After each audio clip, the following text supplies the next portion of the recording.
This has hit the poorest countries the hardest, as well as the poor in all the countries. In Pakistan, we realized very early on that if we imposed a strict lockdown, the type that several affluent countries had imposed, we would have more people dying of hunger than the virus. Therefore, we adopted a policy of smart lockdown. While concentrating on the hotspots, the virus hotspots, we opened up our agriculture sector immediately, and then followed it up by the construction sector, which employed most of the people. At the same time, and this is despite financial constraints, my government deployed $8 billion, unprecedented amount, for our health services, plus support the poorest and most vulnerable households with direct cash payments through SARS program, and then subsidies to the small businesses. Even though our smart lockdown was heavily criticized in the beginning, but thanks to the Almighty Allah's grace, we have not only managed to control the virus, stabilize our economy, but most importantly, we have been able to protect the poorest segment of the society from the worst fallout of the lockdown. Today, Pakistan's response is cited among the success stories in controlling and responding to the pandemic. However, we are still not out of the woods, like no country is out of the woods today. But Mr. President, it was obvious from the outset that developing countries would need fiscal space to respond to and recover from the COVID crisis. Debt relief is one of the best ways to create that fiscal space for developing countries. Therefore, early April, I called for a global initiative on debt relief. We appreciate the G20's official debt suspension initiative and the emergency and rapid financing offered by the IMF, World Bank, Asian Development Bank, and UN agencies. This, however, is not going to be enough. The IMF has estimated that developing countries will need over $2.5 trillion to respond and recover from the crisis.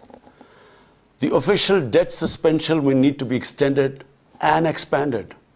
Additional debt relief measures will also be needed. Development banks should ensure adequate financial inflows. Rich countries have generated over $10 trillion to finance their own response and recovery. They should support the creation of at least $500 billion in new special drawing rights for the developing world. Mr. President, in my address to the General Assembly last year, I had highlighted the tremendous damage that illicit financial flows from developing countries to rich countries and to offshore tax havens cause. This leads to the impoverishment of the developing nations. Money that could be used towards human development is siphoned off by corrupt elites.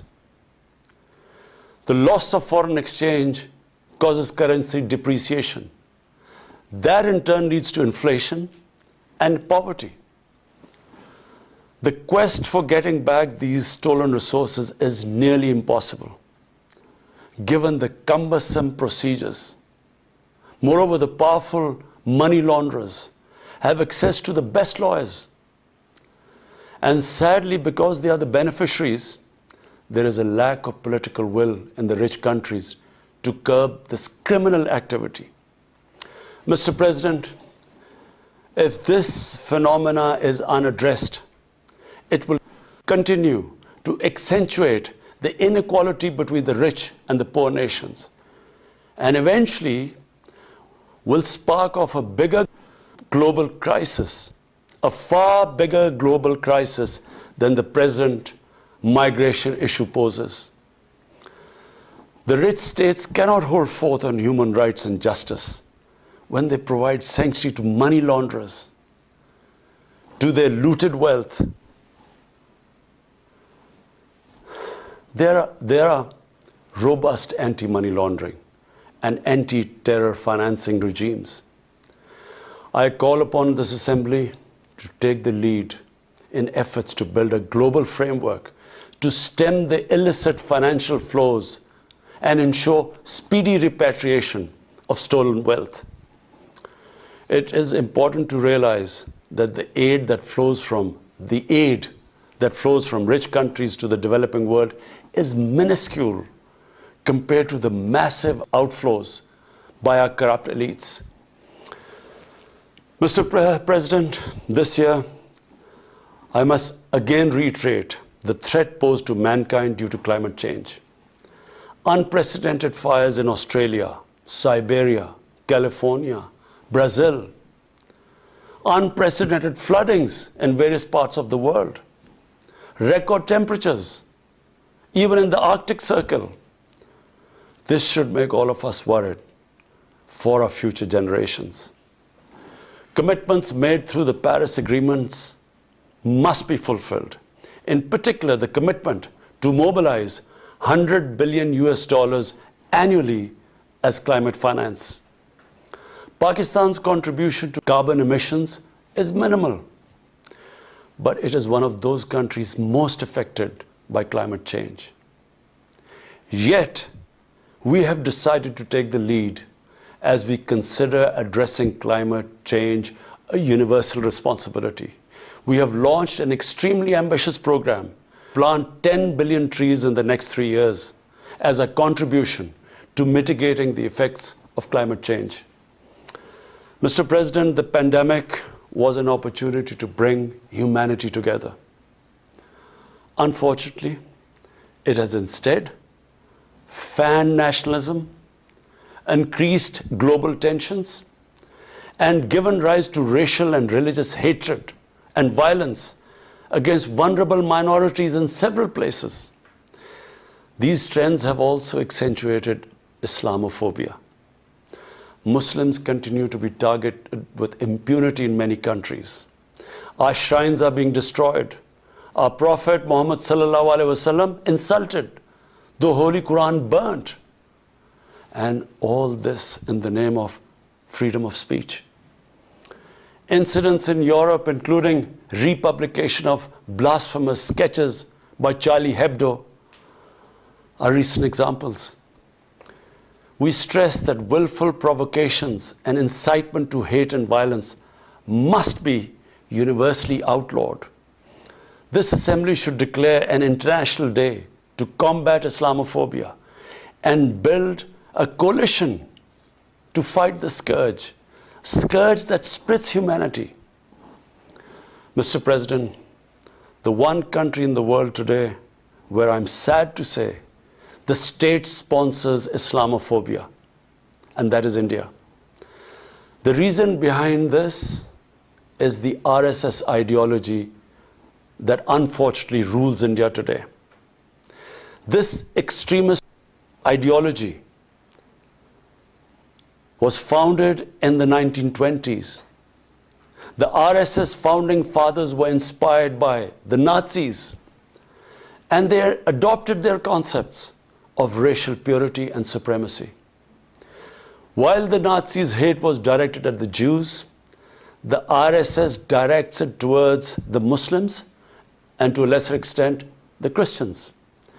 They believe that India is exclusively for Hindus and others are not equal citizens. The secularism of Gandhi and Nehru has been replaced by the dream of creating a Hindu Rashtra by subjugating, even cleansing, India's 200 million Muslims and other minorities. In 1992, the RS destroyed the Babri Masjid. In 2002, some 2,000 Muslims were slaughtered in Gujarat, and this was under the watch of Chief Minister Modi. In 2007, over 50 Muslims were burnt alive by RSS arsonists aboard the Samjhauta Express train. In Assam, around 2 million Muslims face the prospects of being arbitrarily stripped of their nationality through the adoption of discriminatory laws. There are reports of large concentration camps being filled by Muslim Indian citizens. Muslims were falsely blamed, vilified, and victimized for spreading the coronavirus. They were denied medical attention on many occasions. Their businesses were boycotted. Cow vigilantes attack and kill Muslims with impunity. Last February, Muslims faced targeted killings with police complicity in New Delhi. Mass registrations in the past have often been a precursor to genocide. For example, the Nuremberg laws in Germany in 1935, and then in 1982 in Myanmar. The Hindutva ideology is set to marginalize almost 300 million human beings, Muslims, Christians, and Sikhs. This is unprecedented in history, and this does not augur well for the future of India. As we all know, that marginalization of human beings leads to their radicalization. Mr. President, for over 72 years, India has illegally occupied Jammu and Kashmir against the wishes of the Kashmiri people and in blatant violation of the resolutions of the Security Council and indeed its own commitments to the people of Kashmir. On 5th August last year, India illegally and unilaterally sought to change the status of the occupied territories and deployed additional troops, bringing the total number to 900,000, to impose a military siege on 8 million Kashmiris. All Kashmiri political leaders were incarcerated. About 13,000 Kashmiri youth were abducted and thousands tortured. A complete curfew was imposed, accompanied by a total communications blackout. Indian occupation forces have used brute force, including pellet guns against peaceful protesters, imposed collective punishments, including the destruction of entire neighborhoods, and extrajudicially murdered hundreds of innocent young Kashmiris in fake encounters, refusing even to hand over their bodies for burial. The Kashmiri media and those daring to raise their voice are being systematically harassed and intimidated through the use of draconian laws. All of this is well documented in the reports of the United Nations High Commissioner for Human Rights, communications from the Special Rapporteurs of Human Rights Council, statements from human rights and civil society organizations. The international community must investigate these grave violations and prosecute the Indian civil and military personnel involved in state terrorism and serious crimes against humanity being perpetrated, I'm sad to say, with complete impunity. The objective of this brutal campaign is to impose what the RSS-BJP regime has itself called the final solution for Jammu and Kashmir. To this end, the military siege is being followed by moves to change the demographic structure of the occupied territory. This is an attempt to obliterate the distinct Kashmiri identity in order to effect the outcome of a plebiscite envisaged in the UN Security Council resolutions.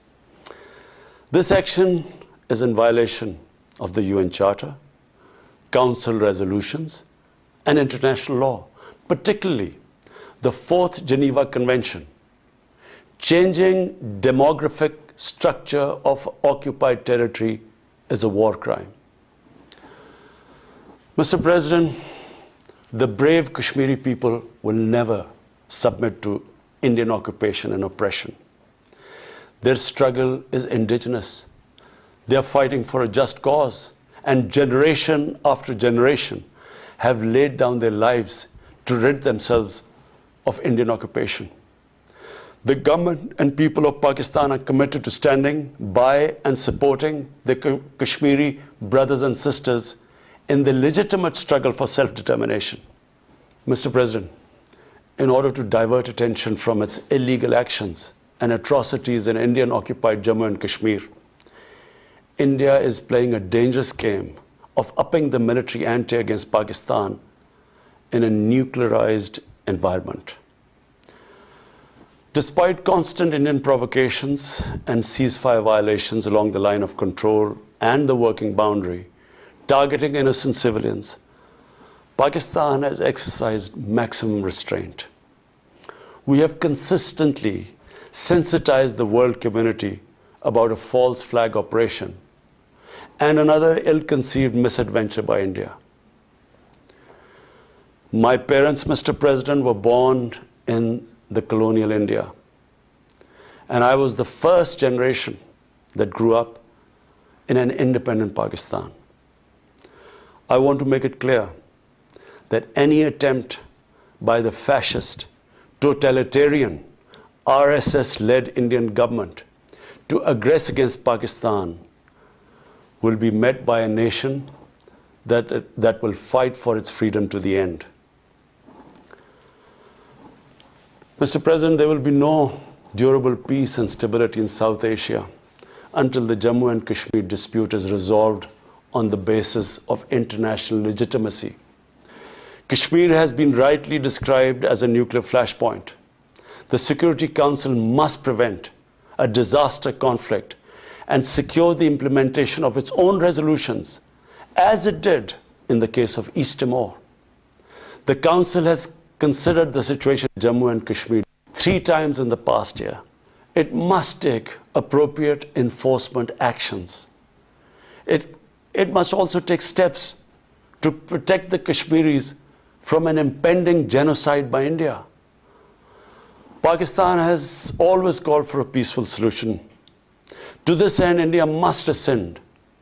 To reach this end, India must ascend the measures it has instituted since 5th August 2019, end its military siege and other gross human rights violation, and agree to resolve the Jammu and Kashmir dispute in accordance with the relevant UN Security Council resolutions, and of course, the wishes of the people of Kashmir.